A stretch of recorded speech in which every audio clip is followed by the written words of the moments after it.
Thank you. Thank you, President.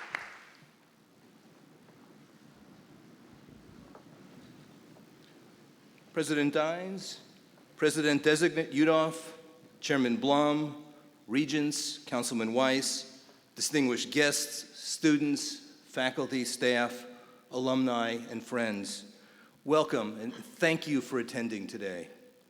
This is certainly a monumental day for me, for my wife Carol, our children, our family.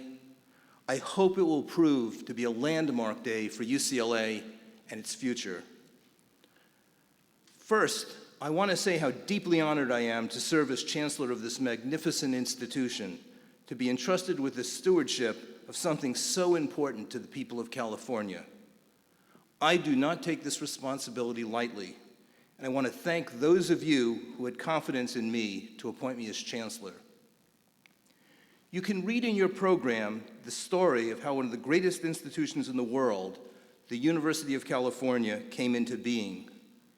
Even before California was a state, its residents envisioned a public university that would attract the very best minds from all walks of life. And they put their resources and will behind it. Today, few California homes, industries, or lives have not been served by UCLA or the UC system. In so many ways, we are living a dream, and we are responsible for ushering that dream into the 21st century. More than 50 years ago today, UCLA built a state-of-the-art hospital. It serves more than 300,000 patients a year and is now one of the top 3 hospitals in the nation. Soon, we will open its extraordinary replacement. It will be one of the world's finest. The Ronald Reagan UCLA Medical Center, with its revolutionary design and dazzling technology, was born of a partnership between the federal and state governments and the residents of Los Angeles. Those who love UCLA believe in its infinite capability and want to safeguard the well-being of Californians. In the arts, UCLA draws 500,000 people a year to campus. We've become a regional center for world-class programming, research, and teaching that breaks with classical tradition to embrace many cultures. And we all know that UCLA is a giant in college athletics. But UCLA athletics is about more than winning. It's always about producing leaders. You're familiar with Coach John Wooden's Pyramid of Success. A diagram of it hangs in my office to remind me every day what it takes to be an effective leader. Coach Wooden's foremost goal was not to win games, but to build character, to mold not just good players, but good people. We biologists like to talk about DNA, the genetic material in the cells of living organisms. It is sometimes compared to a set of blueprints that contains instructions. What's in UCLA's DNA? What has been handed to us from those who came before? First, a commitment to excellence in everything we do: teaching, research, and service. We hold tenaciously to the view that these 3 values are catalytic and not competitive. Excellence in research infuses teaching with real enthusiasm, and engagement with our community informs our research priorities. Second, a spirit of discovery and collaboration, an eagerness to create knowledge together. One of our distinguished faculty members, Nobel laureate Dr. Paul Boyer, has remarked that at UCLA, cooperation trumps competition. He said, UCLA's unique, deliberate research culture capitalizes on breadth and depth and thrives on the interchange of researchers and disciplines. That helps to explain why UCLA ranks among the nation's top 5 in research funding. Third, a commitment to diversity and opportunities for advancement for people from all walks of life. UCLA serves more students from low-income families than any other major research university in the nation. More than 1/3 of our undergraduates are on federal Pell Grants. 1 in 4 is, as I was, part of their family's first generation to attend college.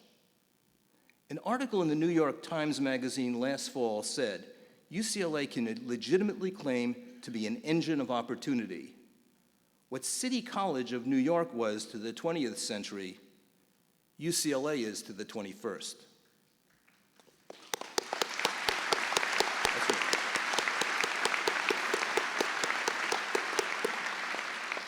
Last fall, Carol and I attended Move-In Day at the residence halls up on the Hill. On the shuttle from the parking structure, I talked to a new freshman and her mother. When the mother didn't respond, the student explained she didn't speak English.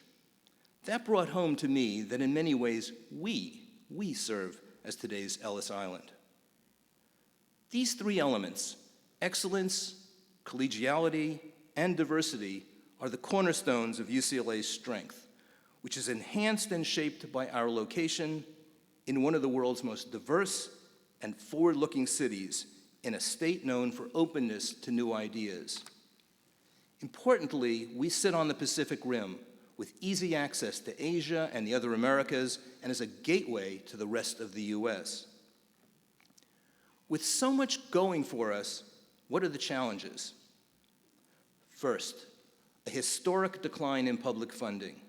State government funding for the UC system has fallen from 42% a generation ago to less than 18% today.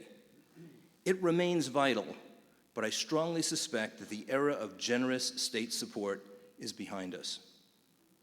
Second, achieving a level of racial and ethnic diversity consistent with the population of California. The passing of Proposition 209 in 1996, along with the difficulties facing California's public schools, challenges our ability to serve underrepresented groups. Third, the high cost of living in Los Angeles. Our faculty and staff struggle to find affordable housing, quality childcare, and quality public schools. These are serious quality of life issues. Many can only find affordable housing far from campus, preventing them from engaging fully in the UCLA community. What happens if we don't address these challenges? Sadly, we risk slipping from great to merely good. We risk becoming detached from the communities and the constituencies we serve. Given the challenges, how do we address our mission in the 21st century?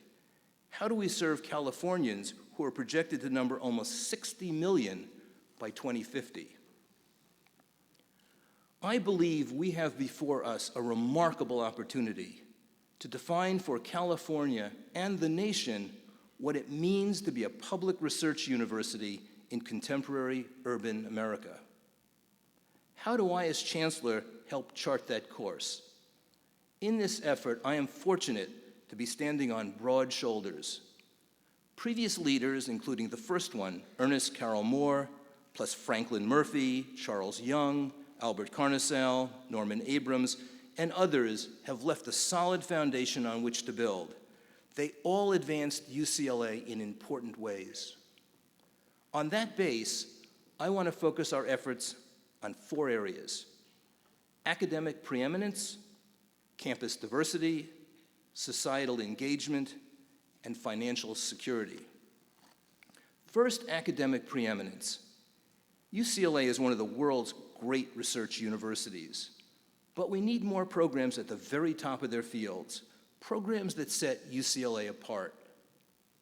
We have launched a strategic planning initiative that will help us identify academic areas poised to reach the top, to become spires of excellence. Much of what we need to achieve our academic goals lies in our ability to recruit and retain outstanding faculty. In some cases, this means attracting celebrated senior scholars to build new areas or enhance existing programs. More often, it means hiring the very best young faculty and ensuring that their careers flourish here. To accomplish this, we must find ways to offer an attractive quality of life. We must make living in Los Angeles appealing and affordable. We have an urgent need to create faculty housing and staff housing on and near campus. To address this issue, I have asked Vice Chancellors Morabito and Olson to develop an approach to creating affordable faculty and staff housing on campus. I suspect this task will be very difficult. It will surely be expensive, but it will transform the life of our campus. It will enhance interactions with students, reduce traffic, cut commuting costs, and bring a new vitality to Westwood. I am confident that we will be successful in this effort. Second, campus diversity. We have made real progress recently in this area with regard to underrepresented students. We just received the numbers for next fall on who have stated their intent to enroll. The numbers of underrepresented groups, especially African American, but also Latino and Chicano, have increased for the second consecutive year. We have surpassed last year's total, and our yield rate is the highest ever for any particular group of students. More than 1 in 2 admitted African American students chose to attend UCLA.